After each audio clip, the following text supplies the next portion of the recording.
What's going on, guys? It's Brandon back here again today for another BFR. Game 57 versus the Toronto Maple Leafs. This was the second half of a back-to-back, just as the previous one with Columbus. So you had a 6 o'clock game there. You have a 6 o'clock game here, just a day apart. February 23rd game. And it was only on ESPN Plus, and my ESPN Plus subscription ran out, so I was not able to watch the game. It doesn't matter. Toronto wins 5-2. The Hawks go to 17, 33, and 7.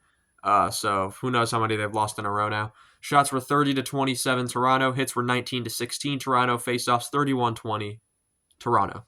Power play, Chicago 1 for 1. Toronto 1 for 3. Wall saves 25 out of 27. And Soderblom saves 25 out of 29.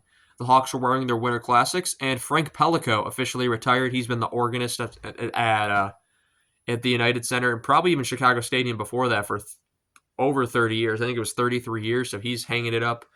And congratulations to Frank Pellico. It's always a name you hear. It's like, join the organist Frank Pellico and soloist Jim Cornelison for the singing of our national anthem. That's a name I'll always remember for that. First period, 1:38. It's a Toronto penalty to Tana for cross-checking. It's very late in the period that anything happens, but it does. And at 11 seconds, Chicago gets the power play goal, and it's a 500th career point for Teuvo Teravainen, his 13th of the season from Bertuzzi and Donato to make it 1-0.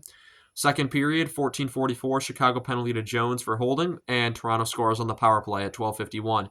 It's Nicholas Robertson with his 9th of the season from Domi and McMahon to make it 1-1. 10:15, it's a Toronto goal to Jake McCabe with his 2nd of the season from Tanev and Matthews to make it 2-1. So Domi assisting on, former Blackhawk assisting on the first goal, former Blackhawk scoring the second goal, of which we still have $2 million of retained salary on ending this year. 15 seconds, Toronto scores again, and it's Nick Robertson, again, with his 2nd of the season, or 2nd of the game, 10th of the season, from, once again, Domi and Lawrence to make it 3-1. So just like that, the Hawks are up 1-0, and then in the span of 2 minutes, they're down 2-1, and then by the end of the period, they're down 3-2, because at 7 seconds, I forgot to mention this. What a play. Off the face-off, Chicago goal to Philip Kurashev with his 5th of the season, from Nazar and Bertuzzi to make it 3-2.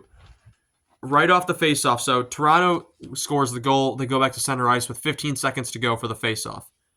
Hawks win the draw. They get it down. Kurashev gets it to Bertuzzi. Kurashev gets it. Yeah, it goes to Bertuzzi. Bertuzzi gets it to Nazar. Nazar makes an incredible move along the boards as they get into the zone. Throws it right at the net. Kurashev's there. Goes into the back of the net.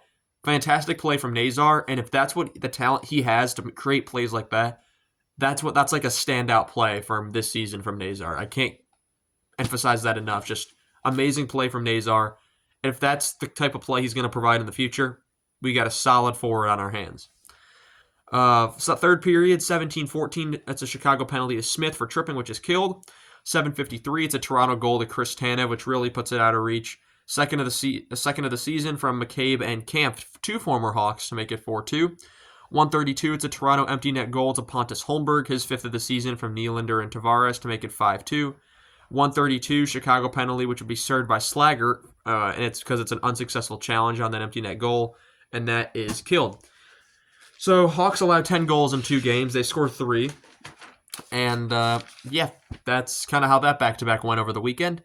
And then they decided to make it worse by having 3 games in 4 days. We'll get to the Utah game next time. I want to thank you all so much for watching this video, and I shall see you all in the next one. Have a good one.